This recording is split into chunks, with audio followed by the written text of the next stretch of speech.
Hey YouTube, it's your favorite megachurch cult survivor at the Lauder. And I'm live. You've got me again, Chair. And I'm live on TikTok. And had to cut the other live short previously because a survivor came on to speak her truth and she didn't want to be recorded on YouTube or Instagram. I knew she wasn't going to want that, Chair. So just bear in mind that I am on TikTok live and I'm going to go on Instagram live as well. So I will be on 3 different social media platforms. So you will hear me, saying hello, greeting survivors and whatnot. But let me just go live on Instagram and then we'll take it from there. Hey Instagram, it's your favorite mega church cult survivor, Leah Lauder, and I'm live on TikTok and I'm live on YouTube as well. I'm trying to give you a good angle, Instagram, because I feel like you never have a good angle, Chair. All right, this is good. So I'm Leah Lauder, mega church cult survivor of 18 years, and now I come online and I expose it up, all of the tactics, and I have been exposing RPF church cult. Instagram and YouTube, you won't be able to see the picture behind me, but basically it's a woman dressed in a bathrobe and a turban. Michelin, that's Austin's wife. All right. So in RPF, they're notoriously known for wearing head coverings, there's nothing wrong with it. I wear head coverings. I love it. But when survivors are coming forward and saying that they were coerced to do up the head coverings, and when you don't have the head coverings on in certain ministries and whatever, like the choir, you feel like you don't fit in, and it's not like they say to you, thou shalt wear the head covering, you will be condemned to HERL. They don't do it up like that, but they just throw you indirect, like, oh, Charlie, no head covering today, or why not? They just send these indirects, like it's very, like, I don't know how to explain it. That's the only way I can do it, by trying to reenact it. Oh, I see you're not wearing your head covering today, or why? You look so beautiful when you wear it. I love when you wear your head covering. Why have you not got it on? So really, they're questioning you and they're policing how you dress and what you wear, and they're putting restrictions on that. But like in these cults, there's unspoken laws and rules. See Foy in the cut, Queen Lucia in the cut. Let me know if you're here, y'all. So that's what they do, Chair. It's very subtle. It's very indirect. All right, so let's get into it. What am I talking about tonight? I went through a lot of things on the last live. I can't remember, Chair. I got ADHD. But what I will tell you is a survivor said something about modesty is not purity. And I said, Chair, that is so powerful. So I'm basically doing a live to say modesty is not purity, okay? And let's get it. So what is modesty purity? That's the question. Is modesty purity? So church cults equate outward appearance with inner holiness.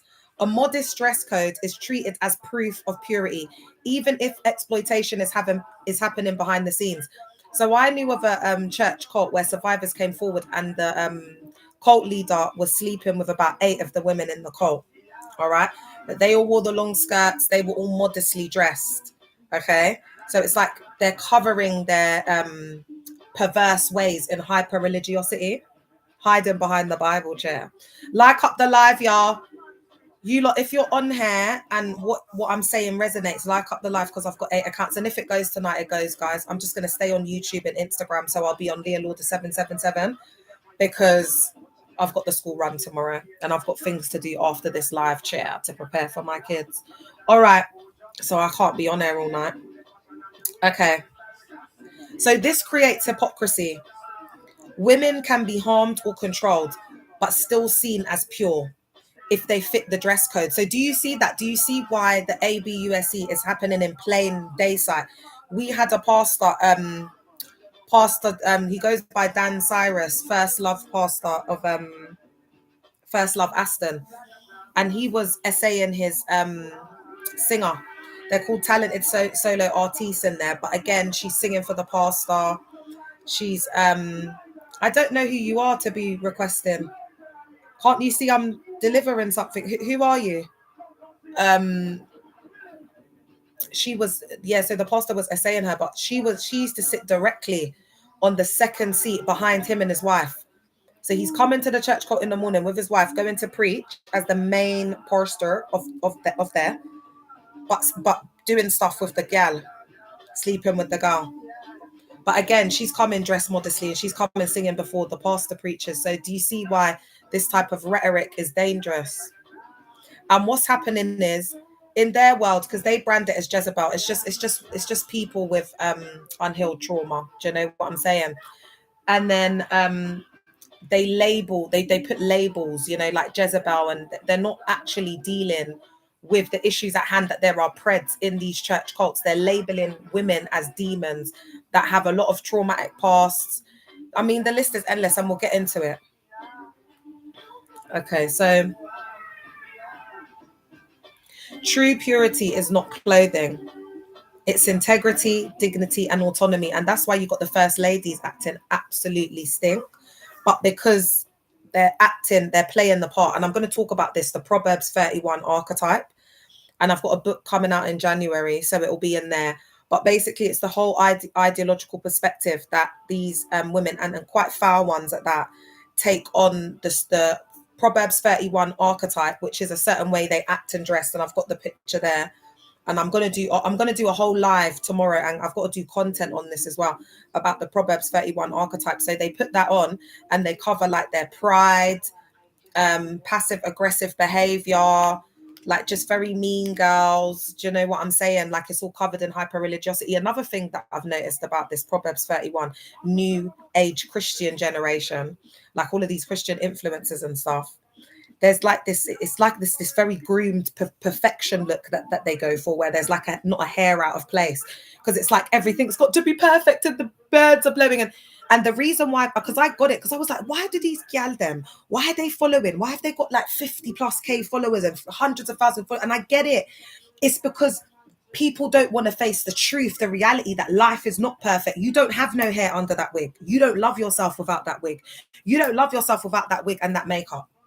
You'll go out with it, you'll shoot shots, you'll do your content with your natural hair just to tick boxes and show the melanin queens that you're with them to keep up that audience. But you don't really love yourself without that wig, chair. Without that European hair, you ain't loving yourself, girl. And a lot of these gal them, instead of them going to these spaces every Sunday, they need to go and sit down and listen to the Miseducation of Lauryn Hill. All right. So let's get into it. And I'm not coming for, because I like to wear fake hair. I really do. I like to add my little bits. And so I'm not, but I'm saying that's the facade. That's the Proverbs 31 image that they're creating. And in Caris, we can see like an exasperation, because it's like Awo really wants to embody that Proverbs 31 archetype. So you can sniff it, or you can see it in the way that they present themselves. Like, nothing's ever that perfect. Do you know what I mean? Chill, just breathe, girl, breathe. It doesn't have to be perfect all the time. And that's why when they get a realization, like when they marry the love of their life and then he cheats on them like 10 years later, it's like their bubble gets burst, because everything's perfect. Their hair's perfect, their apartment's perfect. It's always them type of gal, them that get cheated on. Tell me if I'm right or am I right? Am I right or am I right? Hey girl, hey Queen Davina, what's up, my love? Hey Signed AF. Tell me if I'm right or if I'm right. That's why it's like nothing is perfect, guys. Nothing is perfect. Or a lot of these guys who are acting like around the girl. 10 years later, they're divorced. Yeah. Oh, thank you, babe. Thanks. Miss Blacklisted said I'm always right. I love you, girl. Babe, that's why I'm saying to the young girl, them, don't let your focus be a husband. If it comes along, great, fantastic. But these guys are just going to embarrass you outside in these streets at some point in your life. So just focus on doing stuff for you. Pour all of that into you. Invest and pour into yourself. That's where the generations have gone wrong. Pouring into a man, being a pick-me. Thanks, Miss Blacklisted. Go and follow these gal them that are engaged and got married yesterday. Go and follow them. Go follow fashion.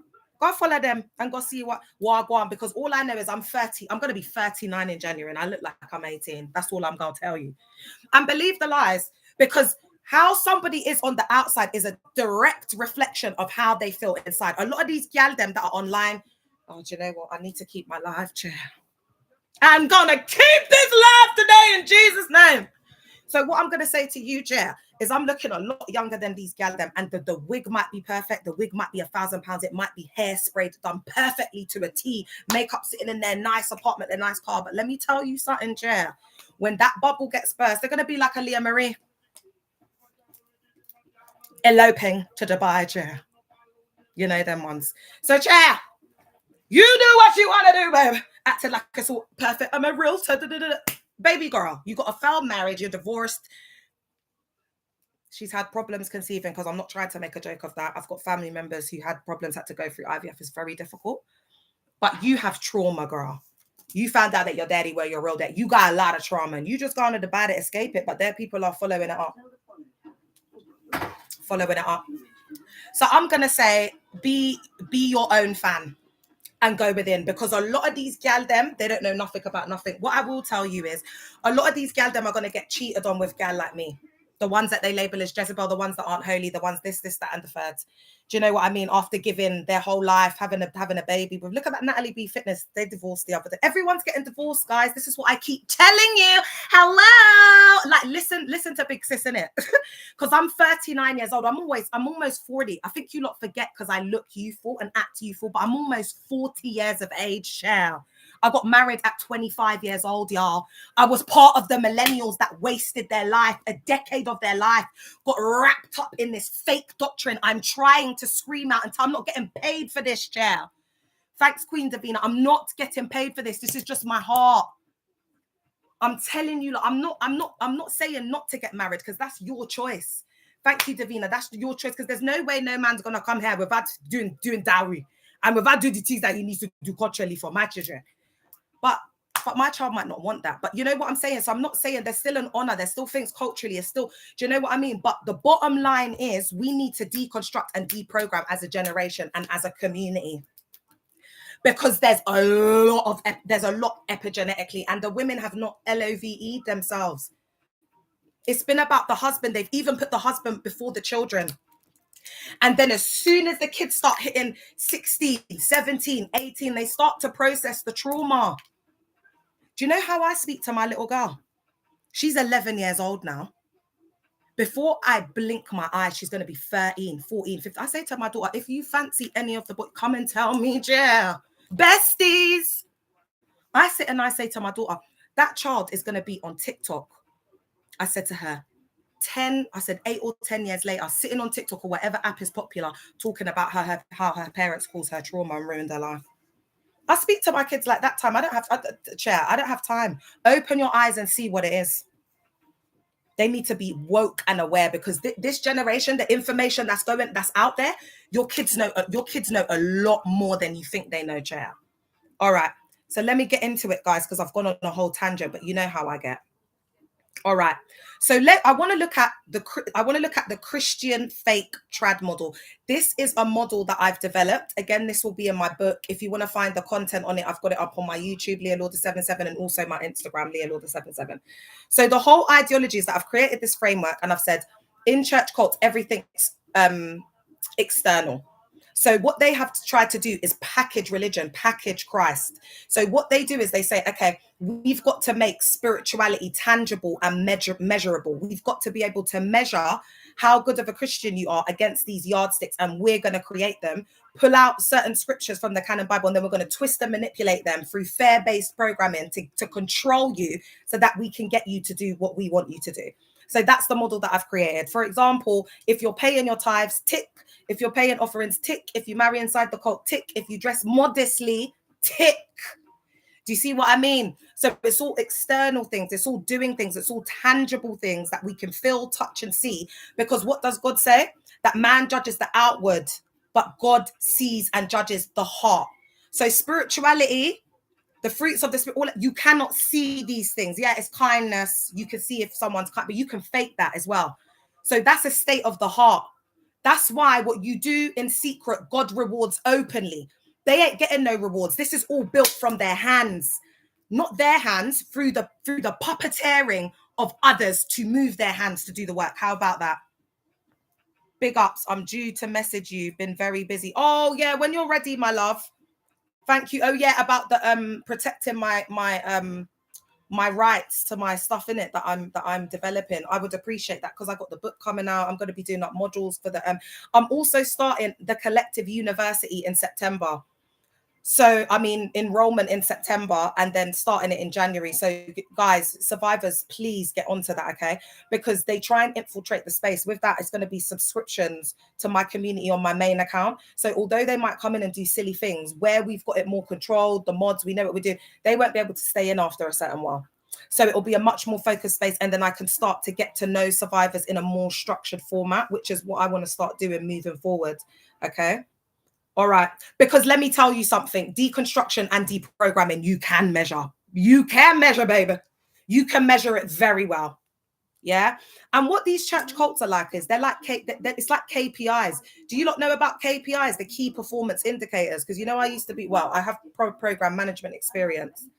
And this is what they measure, like the success of a project, like the overall program.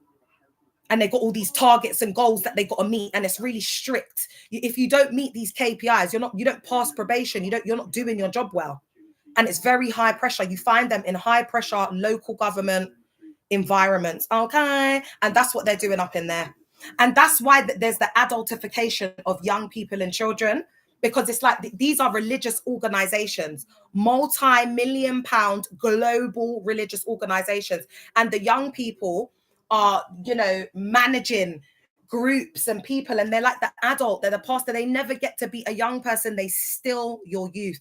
The time when you're supposed to be out making your mistakes, that's for your 20s, yeah. So it's so sad when people have been in their 40s, their 30s, they haven't had no experiences. Most of the women have just been in like awful ABUSE marriages, DV, and they've just been with the same person, believing that it was like, you know, a sacrifice, like their duty. It's so sad. I've got a survivor like that. She's free now, never been to a club, never been outside, chair, in her 40s. They just steal people's life. All right. So is everybody getting, I just wanted to kind of sum up the fake trad Christian model. And I am holding these sessions for people to get a feeler and a taster of the university, because if people on Instagram tell me that they want it, even if it's a group of 5 people, I'll do it on Insta. The same with Facebook. If I get 5 people signing up and wanting to be a part of it, I'll do the same thing on Facebook as well. It's triple work for me. Same with YouTube. It's triple work for me, but I'm willing to do what it takes. Even regular conversations with them, it's like RPF is their personality. Woo! We've got someone here associated with someone who's in RPF. And you know what? I've had so many people, I'm not going to say where from or whatever, because there's a lot going on in RPF at the moment. And I've got to be careful because they're a smaller church cult. They're going to have assigned someone to be looking at my page, feeding it back, watching it. So I want to be careful because I've got to protect the people that are coming forward. There's a lot at stake. There's a lot at stake. So that's why I've been calm. You lot know I've been waiting for the day to expose RPF, chair. Are you all right? And I want them to know that this is not your exposure, babe. This is not your exposure. Your exposure hasn't even started yet, chair. What we're at now, this is the packing, the luggage. You know, I said to you when I take off, when we're not even at the airport. We're not at the airport. We're not anywhere, and a day, and a how, and a where, and a way. We're not anywhere. I'm just packing in my yard. I'm just trying to encourage the other RPF survivors to come with me to the destination and get on the plane with me. That's where I'm at the moment. So I'm packing for me and on their behalf. So this is the call. RPF survivors, family, friends, colleagues, people in the community, people that go to school with them, study, whatever. Come forward, because silence is compliance. There's a lot of things that people have told me from a lot of different church cults, and I have not divulged the information. Your information is secure. They said I can't lead because I refused to veil. No, oh, I thought you blocked. Oh God, yeah, no, don't block that user. Is that what they say? They say veil. Oh, that's very interesting. That's cult jargon, that. What was it that you couldn't lead, babe? Is that the choir or praise and worship? And what I've noticed with RPF is, if you see this cult at the top, I'm going to get pictures in a minute and I'm going to show you lot. It's a completely different church cult, but it's the same control. It's somewhere in Nigeria. It's the same thing that they're doing up. And you'd think it was RPF if you didn't see that it was a different symbol. And again, it's just the same cult tactics, and we see it's the same output. Oh, let me just take a picture of this quickly. Sorry, guys, I need to look good. Yeah. Because I've had to use screenshots with my mouth wide open and everything. Is it MFM? Woo! Child, I don't. And guys, look, I love it when survivors are on the chat and they start talking, because then we can see their cult jargon. And this is what I love, especially if you've never been in a cult before. Just pre it. It's like they start using these acronyms. They start, because it's cult jargon. It's very heavy loaded language. Yeah. Mountain of Fire. Oh, Mountain of Fire Ministries. Oh, okay. I thought it was in RPF. She was like, no, let me explain quickly before she starts to make a fool of herself. All right. So she's asking, is it that church cult? Can you answer, please? Or is that what they call it in RPF, that they have to vow? Oh gosh, guys, that's heavy duty hyper religiosity, man. All of these things I'm going to be terming in my book. And you lot are going to be able to understand the heavy duty, higher level exposure to cults. I'm really going to start going in with the book. There'll be a period where I won't be on as live as much. And that will be because I'll be focusing on the book. There'll be a lot of all-nighters for me, chair. Because we're going into university now, guys. We're going into the collective university, so get ready. And I'll also have other content creators and specialists and professionals that will be coming in, guest lecturers, etc., that will be coming in to share different areas and different thinking around this. All right. Okay, so let's get into it, man. The Christian fake trad model. Cults create a fake traditional model of Christianity where faith is measured by external signs. Women must dress modestly. Families must appear perfect. Members must tithe, attend every service, serve without question. Men must appear dominant and in charge. It looks like tradition, but it's counterfeit. It's about image, not truth. Survivors learn, if I don't perform, I'm not accepted. So you see, we've got the social conformity, we've got the positive and negative reinforcement through social conditioning and fair-based programming. All right, guys? This is performance-based religion, faith turned into theatre. Yeah, I love the way ChatGPT does it. Let's move on and welcome YouTube. Fair-based programming. Rules are enforced with threats, and it's very subtle. It's like, so Pastor Austin will be preaching, I told this girl, don't marry this man. No, let me use Bishop Richard because this is a real example. I told this girl, don't marry this man. I said, no, it was a woman. So he said, I told this man to not go through with this woman. He wanted to marry her. And I told him, no, it's not everything that I can tell you. It's not everything I can explain. It's not everything that I can say. That's how Bishop Richard is, yeah? So anyway, he went. He decided to ignore the voice of a prophet. This is the kind of stuff that, do you see the mystical manipulation? Anyway, he came to tell us that this woman had HIV. And the man had been sleeping with her, yeah? And had caught HIV. So do you see that? That's fair-based programming. Because that's teaching the members in an indirect way. If you don't do what we say, if you don't do what the MOG says, you're going to end up facing the consequences. And that's HELL. That's catching, like do you understand? So they use these windows and these things like in preaching, and that's the fair-based programming. So they're not saying, you will look. It's through the indoctrination. It's through the windows. It's for the example that they bring it to the preacher when it doesn't need to be there. We just want to hear the word of God, and we want to hear about Jesus Christ. We don't want to hear about the windows, and we don't want to hear about the other people. And okay, Charlie?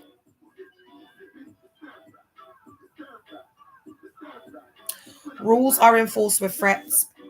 Break the dress code, you'll fall away. Another one that they say as well in First Love is they introduce like a new policy where it's like when they make you a pastor, it's not like you're a pastor forever. If you're not bringing the souls, if you're not doing the outreach, if you're not like high performing, basically. So going back to those KPIs, if you're not meeting those KPIs according to the cult leader, which is unrealistic expectations, given inordinate amounts of your time, and the cult, him and his vision, his desires, whatever he says, go before everything else. That's what it's really about. Yeah. So do you see that fair-based programming? It's like you're like, you've got to keep working hard. You've got to keep that high performance. You've got to keep, because they can take that position of power. And remember, everything's legalistic in there. So they're working for it. It's like what they've worked for like 6 years building, like in the pastor's derriere, swimming in his intestines, being there for hours. People sow a lot of time and energy and money into these ministry, like it becomes your whole life. You become consumed by it. Do you understand? So that's what makes it difficult to leave. I gave, like, I know it's over £100,000. I know that. They rinsed me dry. I don't think anyone understands. I weren't saving no money, y'all. I was giving it all to the church cult. It was only when I started getting married that he started saying to me, Leah, you're earning a lot of money, but you're giving it all to the church cult. How could I be on the salary I was on and I'm not saving anything? It's just all going into the church. They made us listen to a recording of sounds of HELL, very traumatic. Oh God, what cult was that, babe? Which cult was that? Oh my God, it's just actually a lot, you know. Thanks for the follow. Guys, I'm going to get through this. You know, I before I came on, I was just like, I know this is going to be a hard one because I used to internalize all of this. Oh, UCKG. Yeah, UCKG do them videos, isn't it? UCKG and Potter's House. It's like, and again, that's fair-based programming. Potter's House do it where they reenact like people in HELL and they'll be screaming. UCKG is just, do you know what? It's just the occult. I'll keep it real with you. But I'm not going to break it down because Rachel Rain, I'll let her do it. Surviving UCKG. That's why I'm not talking about UCKG too much. I want Rachel to do it for now. And then once she, you know, does what she needs to do with it, then I'll come in and tell y'all exactly what was going on in there. You know, then once I'll leave her to explain all the occultic, metaphysical, biopsychosocial perspectives of it all. And then after that, I'll just give my little tuppence. All right, then. So if you question the pastor, you're rebellious. Miss a tithe, you're cursed. Fair conditions members to obey without evidence. Don't block him or her, the Miss Fit, because she don't know that I don't really mess with Rachel like that, because she does help the UCKG survivors. So some of them, you know, they do like mess with her. All right, miss a tithe, you're cursed. Fair conditions members to obey without evidence. So that's the key thing there. Fair conditions members to obey without evidence. So my cult leader, his thought reform program is loyalty and disloyalty. And I thought that was a message of love, because going back to me being a survivor of CCE, thanks for the follow, child criminal exploitation, and going out with GMs and being around GANGs, I was conditioned through fair-based programming, like, you know, like, I'm gonna like take your phone, you can't chat to no man, you know, like them pulling up to places I was at, like him telling me I'm not allowed at the youth club, then he's coming down and he's throwing hands with the workers, and you know, just stuff like that. It's like, these are the consequences. When I tell you don't go out, you're not going out. You're allowed to go A, B, C, and D. Don't venture past Harlesden. Like, that's it. Like, you go there. You can't go Mozart. You can't go here. You can't go there. There were certain bits and places that I couldn't go to. And again, when I was getting conditioned with this loyalty message, I was seeing it as love. Like, oh my God, this is like, because that's what I experienced with the GMs. Like, loyalty through fear. And I'm not going to lie, when I was there, it did TURN me on. You know, the aggression and everything. Because it's like I never had a dad, and it's like, you know what I mean? Like something that's why, you know, it gets toxic when gal them like wind them up and, you know, like go with next month. That's how people get deleted outside of these streets. You know, there's some gal them that they just shouldn't mix with man like that. Hi, cutie. You know how many gal them I know that like people have ended up losing their, you know what, chair because of gal. All right, I've drifted. Let's get back into it.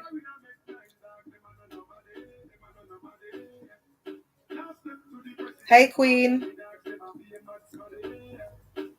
Shame is added, so people begin policing themselves. Oh, sister, that's a tight top that you're wearing. Do you know how many survivors? I can't say what cult, where from, whatever, because I can't. But there's so many survivors who were like, I was just wearing leggings. I was wearing like a top. It was just a normal top. You know, like them Primark tops, you know, with the short sleeves. Like, it's just Primark leggings, because, you know, these are all young people, chair. So they're mainly Primark fits. This is what all the young people are wearing.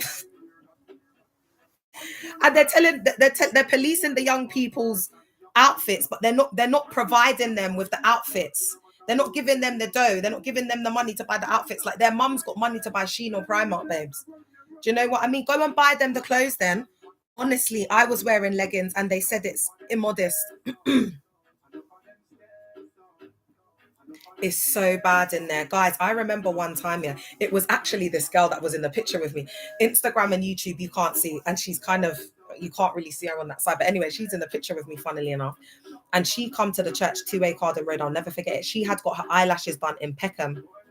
I bet she don't even, I bet her eyelashes have never grown back since then. This was years ago. And she come in and the pastor's wife was like, eh. Say like her name was Ajua. Eh, Ajua, what's that? What's that on your eyes? Oh, I got my lashes done, LP. You got your what? Because she's speaking quiet. My lashes. Because you act like a little child. It's weird in there. And she's like, oh, you want to look like the Kardashians? You want to have the spirit of Jezebel? Go and take them off now. Go and take them off now.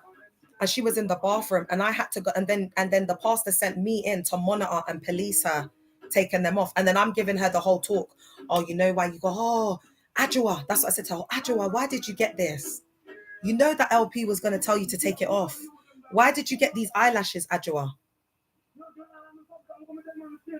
And this is like, they use like bonding glue, you know, for the eyelashes. They use the black bonding glue. That's the one I use. You know, just a very thin layer. But in Peckham, oh my God. Have you seen how they do it? They clump it on. Everything is spirit of Jezebel. Shake my head. I know. That's why I love, just because it does like demonize and ostracize women. I don't like doing it too much, but I do like playing around with them with the Jezebel thing. Sometimes I put it in my like content and stuff just to be a bee.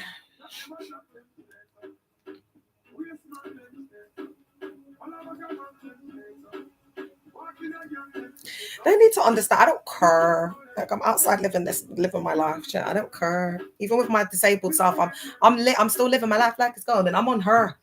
All right. So let's get into the malignant narcissistic pastors. All right. What were we talking about, guys? Do you not remember the title? Modesty is not purity. And we're looking at all the different components as to the influence around it, the programming, and why women think modesty is purity. Okay, that's what we're doing up. Just to bring it back, because I do like digress a lot. All right, so I'm Leonora, megachurch cult survivor of 18 years. I expose megachurch cults and I don't care. Yeah, I'm not going to sit here and be like, Romans, this says this. I'm just going to expose it up. If women come to me and say, oh, Leo, you know what? The pastor was sleeping with me, whatever, I'll expose it. I don't care, whatever it is. Yeah. All right. So malignant narcissistic pastors. This is what we're going to get into now, my loves. So cult leaders thrive on control and image. They present themselves as sinless or spiritually superior. They use modesty, purity roles to dominate women and silence dissent. So that's what it's about for Austin, I believe, in RPF is domination. The focus shifts from God to the pastor's ego and authority, and it also means submission to him. There's something really deep with that. I think that might be going into a bit of psychopathy, isn't it? I'm gonna, guys. I've finished my chat GBT, you know, for the day. When I saw it was 1999, I was like, chat GBT, we gonna speak tomorrow, baby. There's no way that you gonna get that out of me. There's no way you gonna get a score out of me, baby. Not tonight, not this month, chat. Not this month. You ain't gonna get that score.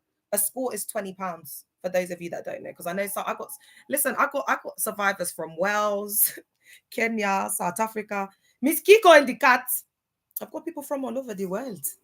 International. Guys, we've got to call ourselves the Collective International CIs. No, oh my God. The Collective International Global Fire Moving, Ego Soaring, Mountain Moving Ministries. .com, because com is international. All right.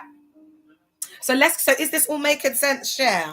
You know, that's what it's like, guys. If it's got revival in it, international, global, especially, guys, you gotta use your common sense, man.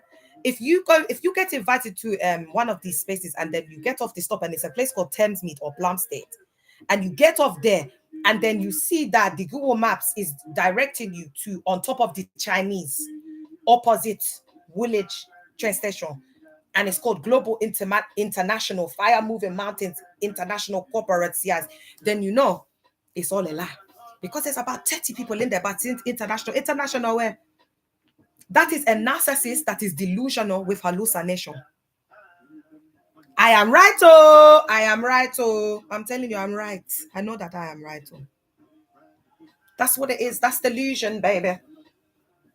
How are you international? We don't know what this is. Is it a shop? Is it a unit? What is it? And you're just there, chair, on top of the shop, opposite Woolwich, on top of the Chinese buffet chair. All right, so now, guys, this is a bit of a trigger warning. Especially if you still identify as a Christian and you still see in the Bible as the infallible truth, I want to give a trigger warning, because if that's the case and you might not be ready for this, or it might not resonate with you, take a little 5-minute breather or a 10-minute breather, go and get a little cuppa, go and get a whatever. And then what I will do is, after I finish the corrupt canon bit, I'm going to go like that. So you can have me on pause, and then you'll know when I go like that.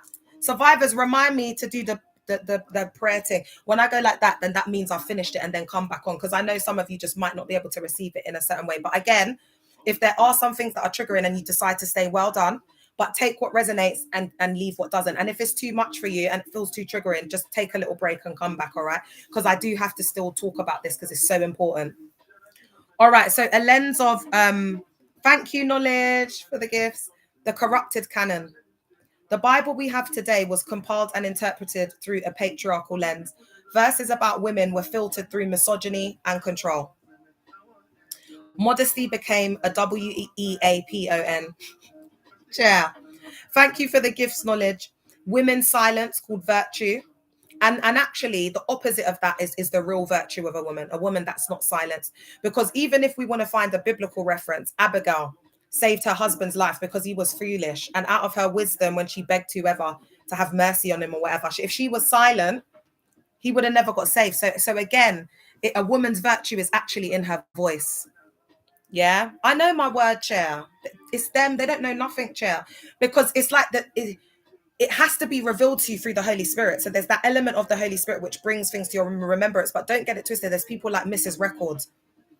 There's brilliant thinkers. There are people that are blessed just with like intelligent, savvy speaking. There's a difference between a motivational speaker and someone who's spiritual, because spirituality is so different from a motivational coach, a speaker, whatever.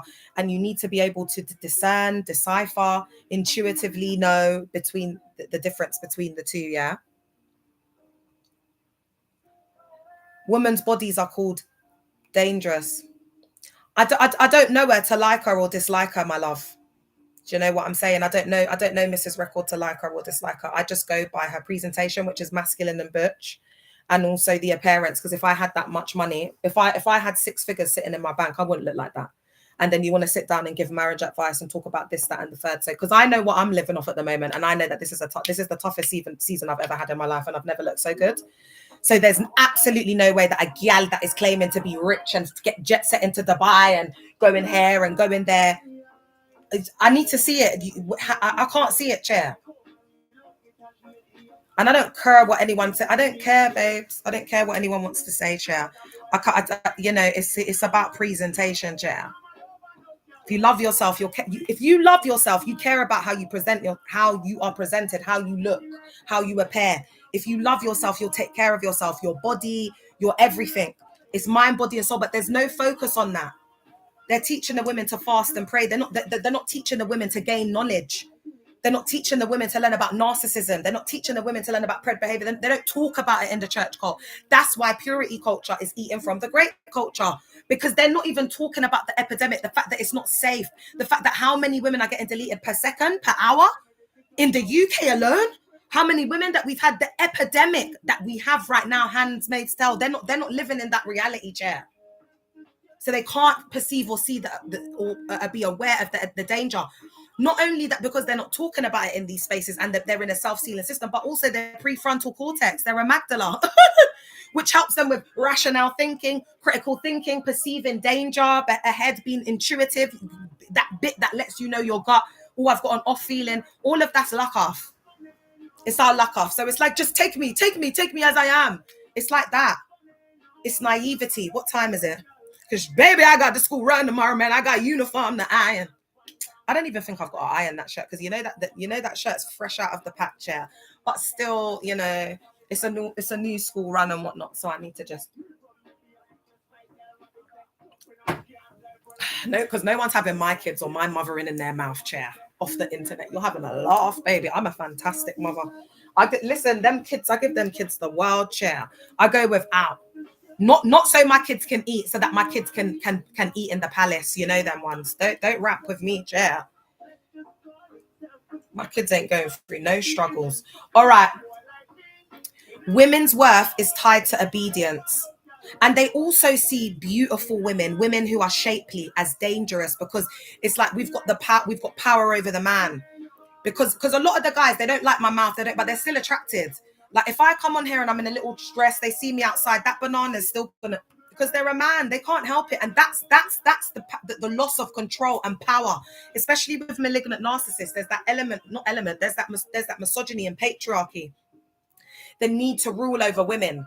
So that's why God chose me. Do you understand what I'm saying? Because it's like laughing in their face, because God cannot be mocked. Now you're getting mocked. The very woman that you're saying is A, B, C, and D's, but so many people are leaving your cult. So you can stand there and say all you want. And the more they talk about me, the worse it gets. That's what they're realizing as well. Because this is divine protection. I know what I'm doing. It's just about what you do behind closed doors. It's not about what you do in public. That doesn't matter. That does not matter. All right, the psychology of shame. Shame is used as a tool of control. You dirty, you're dirty, yeah? We can cleanse you if you obey. So there's actually been pastors who have told women that, like, they hear from the Lord that they have to allow them to blow out their back to deliver them of demons. So another thing that they do is there's no boundaries. So they'll get into like people's psyche, and they'll be asking them lots of questions about their past, like, you know, intimate questions about like how many bodies they got, how many people they've been with, etc. And then he used that information to manipulate them, knowing that they were vulnerable. And then he proceeded to, I have to say, blow out the back. I don't want to say it like this, but guys, you know, it's so sensitive, Chair. All right. So that's the psychology of shame. These preds actually use the psychology of shame to violate women. All right. Especially preds and GROOMers. Disobey and you are sinful again. You are of the DEVIL. You're going to HEOL. So they literally condition and program us that if we don't obey them, we're sinning, we're gonna go to HEOL. So there's that fear. And we were already in a vulnerable place because we came in with all different types of, you know, core morbid, traumatic, histrionic events that had happened before we even entered there. Come on, guys, let's think about our life. And actually, when I start the collective universities, one of the modules will focus on where you are at during that time. So we'll actually be going like back to that time, and I'll most likely co-deliver that with Lula Rouge and Soft Life, because we'll kind of be revisiting trauma, just to think about, because I did this with my therapist and it was really good. And she told me to think about the first day when I came, and it's like I was there seeing it. And then she was like now you're there. And she was like, what do you want to do to your younger self? And I was hugging myself and I was crying, but it was really therapeutic. It really felt like a release. That was EMDR. And I'm not trained to do that, but I just think that's quite a good exercise to do. Well, social work, I'll say, got that qualification. Psychoanalysis and therapeutic approaches. All right, let me get back on the point because I do digress. This cycle keeps survivors trapped in endless fear of failure. Shame silences survivors of harm, protecting abusers.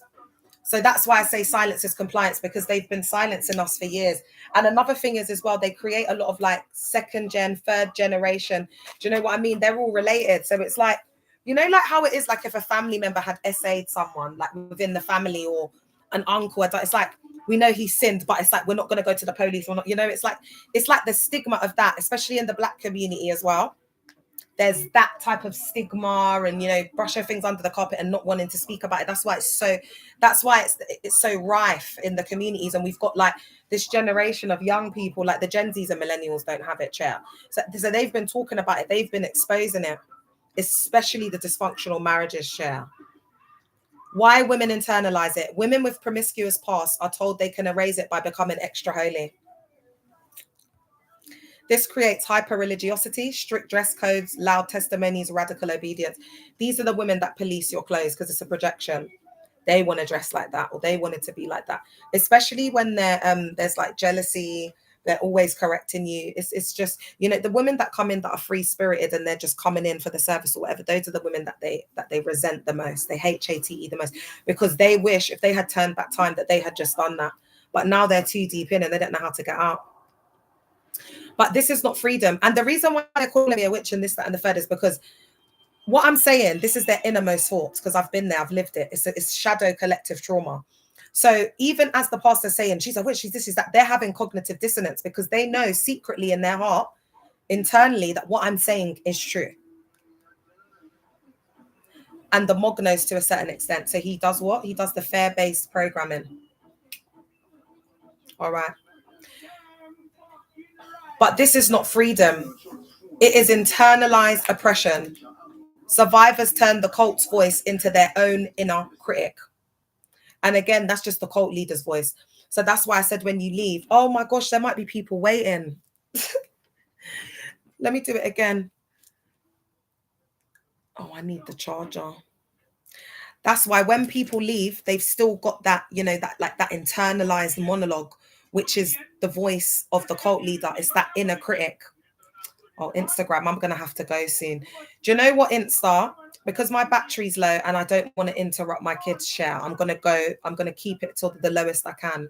And then I'm going to, because I'm just going to go soon. Let me try and wrap it up. UCKG is just, I don't even know what to say about them, chair. All right.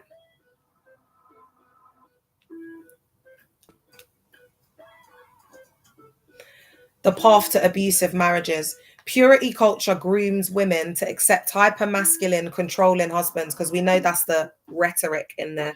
And the men take it on.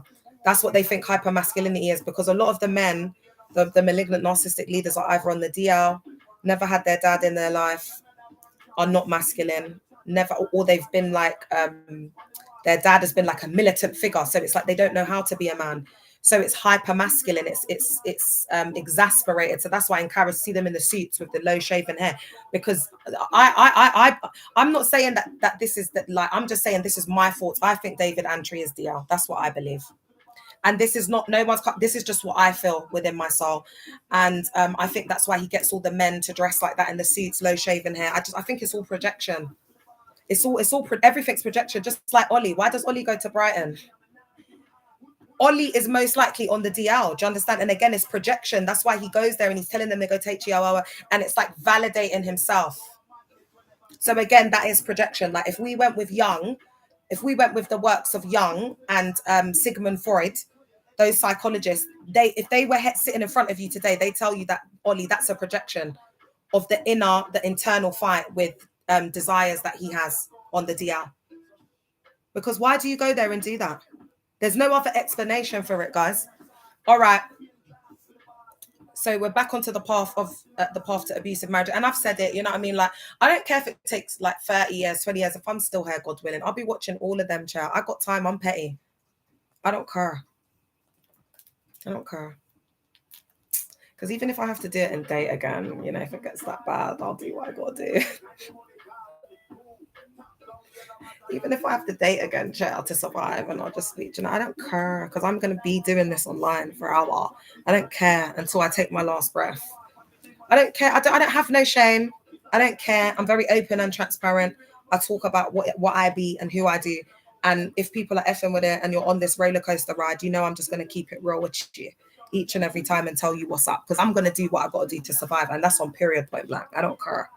Because I've got 2 babies that depend on me. I've got princesses there, chair. Do you know what I mean? Like, no way are my kids going to be growing up in, like, have an adverse childhood experience of poverty. That's just not going to happen. Their parents are already divorced. Are you all right? All right. So women are led to believe marrying an abuser is redemption. Abuse is reframed as spiritual leadership, and resistance is demonized as rebellion. So submission is ultimately framed as godly. Do you know how deep that is? That's why we had the Nigerian national treasure, Osanachi, that was unalive. Do you know how much that story broke my heart watching it? Because I was like, oh, come on, man. This woman wouldn't hurt a fly. Why? And that's what upset people, because you could tell that woman had a heart of gold, man. And when she sung, like, even now, I'm getting shivers. It's like when she sings, it's just shivers everywhere. And again, people were connecting to her struggle, to her passion, because she was her husband was putting hands on her so severely that she was every day. It's like, God, thank you, I'm alive, because he nearly unalived her the night before. Thanks for all your gifts, guys. It's serious, or I'm telling you, Chair. And I want to say, if there are any women who come across this, that are watching this, that are in abusive marriages, please leave. Please choose yourself. I'm not going to sit here and sell you a dream and say, you know, it's going to be perfect. And it's going to be the hardest time of your life. There's going to be a lot of tears. You're going to feel like you're losing it. But you will stand. You will stand on your own 2 feet and you will make it. But anything is better than being with a man that puts his hands on you. That's not love. Someone putting their hands on you, baby girl, is not love. All right. Exposing the illusion. Modesty is not purity. Purity is not obedience to cult rules. This is not holiness. It's control, shame, and narcissistic theatre. It's also a supply. Because in church cults like Pastor Austin, let's just say that he has an addiction to that dominion, to that obedience, like all of the women being under his obedience and his control in wearing that head covering. Do you see what I'm saying? Because it's the rule, it's the rules, it's the supply that he gets from seeing that his influence has brought, you know, like all of these hundreds of people to wearing these head coverings. Do you understand what I'm saying? It's a form of supply. Alpha male in the car. Oh, these stickers are cool. How did you lot get them stickers? Survivors did not fail. The system is abusive by design. And that's why they say, oh, I've fallen. And you know, the girls feel like, oh, so pure. I was celibate for 2 years. It's not that you're not getting no D that makes you pure. It's the state of heart and mind. Oh, is there a fan club? What the helly? What the helly, auntie? What the helly, Barry? Oh my gosh, that's so cool. Oh, I love that. Oh, I'll have to go on Tally's live and do that to her. I'll have to go on Tally's because I think Tally will like that. Oh, thanks. Oh, thanks, you guys. Oh, you'll get me emotional, man. I appreciate all the support. I love y'all. So I'm going to take that again, man, because I think this is really important. This part is exposing the illusion. Modesty is not purity. Guys, listen to me, yeah? I am a social justice activist. So in everything that I do, it's a message. In the clothes I wear, it's a message. My clothes do not define me. My nails do not define me. People see me walking outside with my kids and immediately they've judged me. They think, oh, she had a child. Because my oldest one, she looks bigger. She had a child at 16. Until you hear me open my mouth. Yes, doctor, I can understand the hypotheses behind what you're saying, but I still don't understand why you are saying that you're taking this medication off the chart. And arguably I'm going to contest that because of AB. I'm educated. You know what I mean? Like I'm nearly 40 years old, yeah. So that's why you don't judge a book by its cover. It's all a stereotype. I wear what I want. Do you understand what I'm saying? I embody social activism. Do you understand what I'm saying? You're not going to dictate to me what I wear or whatever, because I may dress like this. And it's not to say I'm better than any other girls because I'm not getting my coochie beat out, because the gal them that have got a nice man and they're getting it, like, I'm gel, like, well done, you got him to behave, you got him on a leash. But for gal them like me, we're not in them situations. I got to be celibate by force, chair. So are you getting what I'm saying, guys? I could be wearing the tiniest dress, but no one's blown out this back for 2 years. But there's gal them in the church cult that are wearing skirts down to their ankles and they're getting their back blown out before going and leading praise and worship. Do you understand? That's why it's about the heart. And that's why I believe God has used me, because I think people are falling in love with my heart. And that's what it's about. It's about the person's heart, man. We can see it through their actions. It's something you can feel it, because everything in there is don't go by your feelings, go by instruction, go by what the man of God is saying, go by the order, go by the instruction. They don't want you to go by feelings, and because then you'll go with you. That's that's intuitively what you feel like. That's God given. Yeah, He's given it to you in your prefrontal cortex, in the amygdala. It's not witchcraft. It's not when you're saying intuition. It's all in the subconscious psyche, which is all about the prefrontal cortex. Yeah. The amygdala, it's all connected. It's everything. It's psychology and neuroscience, yeah. It's not witchcraft. They don't want you to know the truth. They want to rule and govern over you like slaves, because for lack of knowledge, my people perish. And they can say what they want about me. But listen, yeah, I'm going to feed people, whoever it wants that wants to come and listen. I'm going to feed y'all with knowledge there. We're going to feed each other with knowledge there. I might come with the starters. The survivors are coming in with all of these desserts, coming in with a bit of main course, and they're bringing in their hot sauce and the ketchup and the barbecue in the comments. It's a collective effort. We are eating outside in these streets. It's not like I've had a big banquet and eaten in a big castle somewhere, then I've come back and given you lot the scraps. That's what these man them do. That's what these man them do. They're not teaching people, giving people the skills to independently research and study. So now there only needs to be one of me to take on all of them, because there's no knowledge, there's no common sense. If there was as many people like me all at once, as many people like them, people would be deleting themselves, guys. That's the truth. So God's got to do it in phases and parts. That's what I believe, really and truly. All right. Can you not hear me? Because there's this thing that happens on my Instagram. I think they're trying to hack it.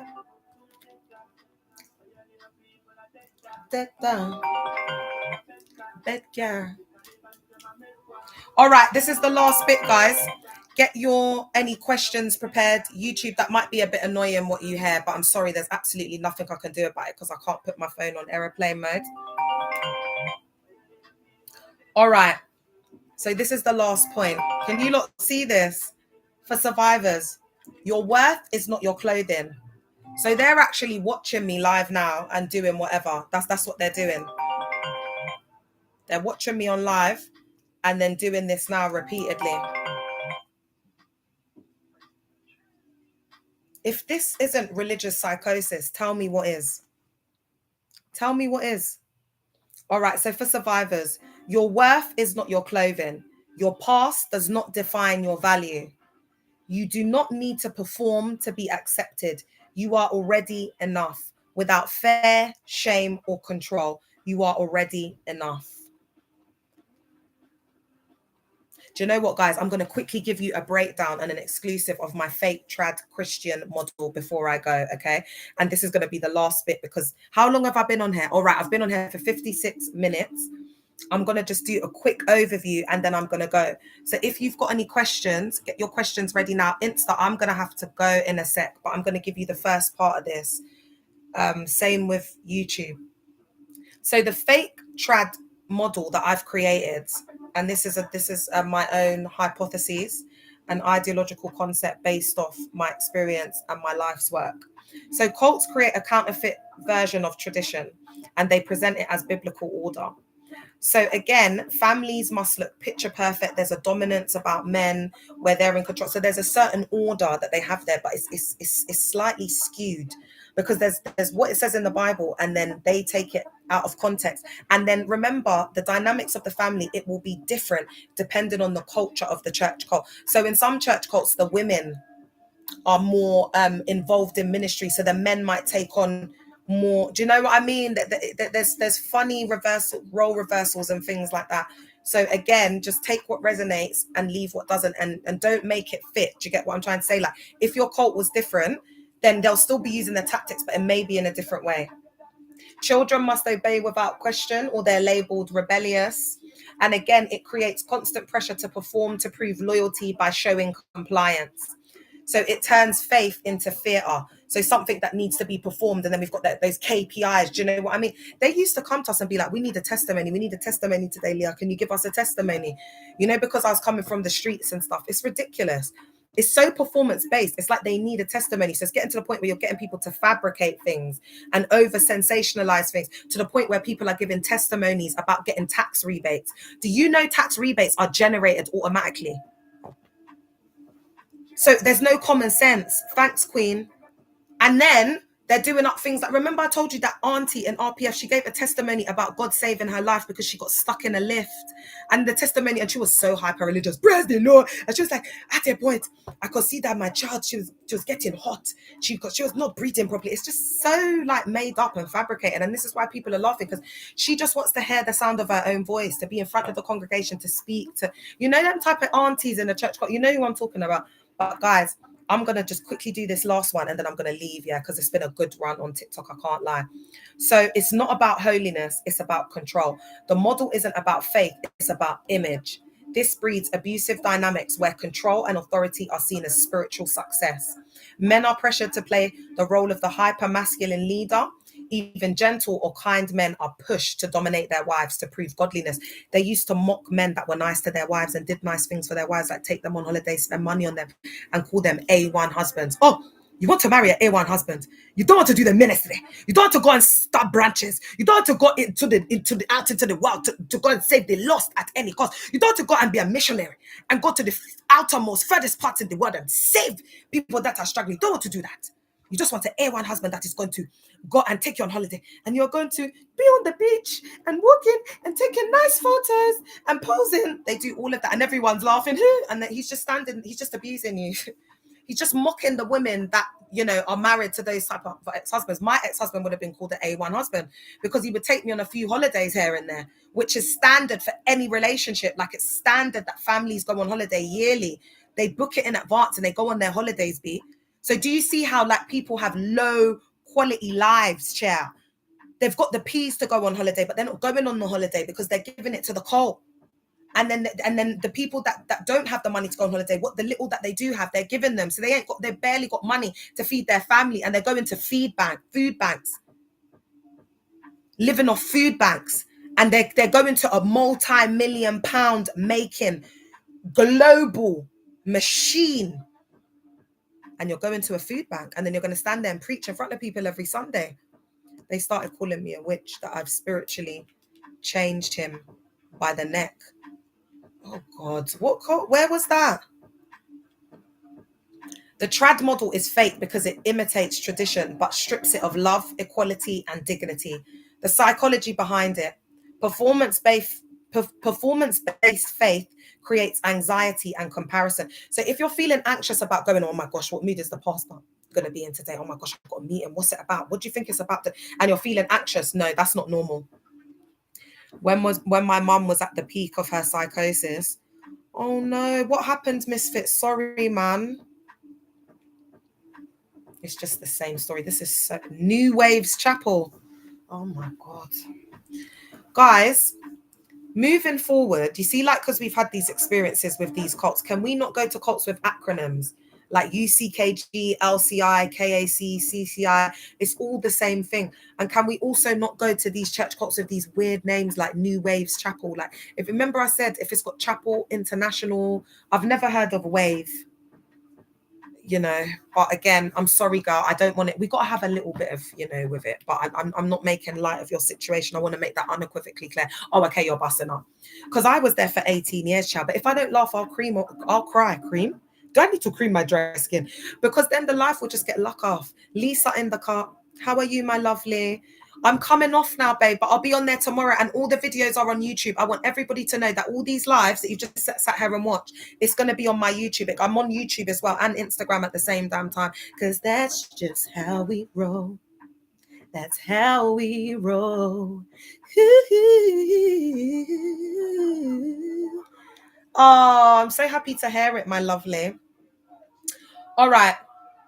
So the psychology behind it: performance-based faith creates anxiety and comparison. People measure themselves against others' appearances instead of inner growth. Survivors are left believing they are never enough unless they perform harder. And that's the thing. When I first came on, my introduction in my video, I kept saying, I looked like an idiot, boy. My wig was lopsided. Everything was a mess. But anyway, hard wig, soft life, child, because that is the life I was living when I stepped in the car. I'll just tell you that. But yeah, I kept saying it was just never enough. It was just never enough. And I'm not going to lie, guys. It wasn't like I came on playing a role, but I was trying to be like more like, you know, professional Leah, like when I'm at work. All right, Insta, I'm going to go because my battery's on 10%. Love you. I hope you've enjoyed the live. So anyway, I came on more like professional Leah, you know, like when I'm in my work. And it's like they were trying to expose me like I used to be on the roads. I used to be like I weren't going to say it. Like, those are my stripes. In my world of work, lived experience is like gold dust. And with my qualifications, usually they just got the lived experience and a couple of trainings that they've done with the local authority. Baby, I got a master's in social work. And I could chat to them. You get me? Like, my man, like, what are you telling me? But I'm qualified at master's social work level. Don't play with me, babes. I'm not the one. I'm not the blood clot one. Not today, not tomorrow, not in a war, not in a day, and not in a heart, and a war, and a why. Do you know what I'm saying to you? Anyway, TikTok, let me go. I'm getting too excited. All right, love you. Bye, guys. I'll see you tomorrow. Same time, same place. Actually, it will never be the same time because I suffer from mental health. So when you get me, you'll get me. Your love you. Bye. Oh, it says I'm trending now, but I'm not going live, guys, because I got to get the kid. I got to sort out the kids' share. All right, but you might see me later once I've sorted them out. You might get me on later. You never know. I love ya. I hope you've enjoyed the live. Let me know your thoughts in the comments, and don't forget to subscribe. Why are you on here being cheap? Don't be a cheapo. It costs nothing to just to subscribe. Why won't you just do it? Go on, press that button and subscribe. I love you all. I'm gonna go with my crazy ass. Bye, y'all. Bye.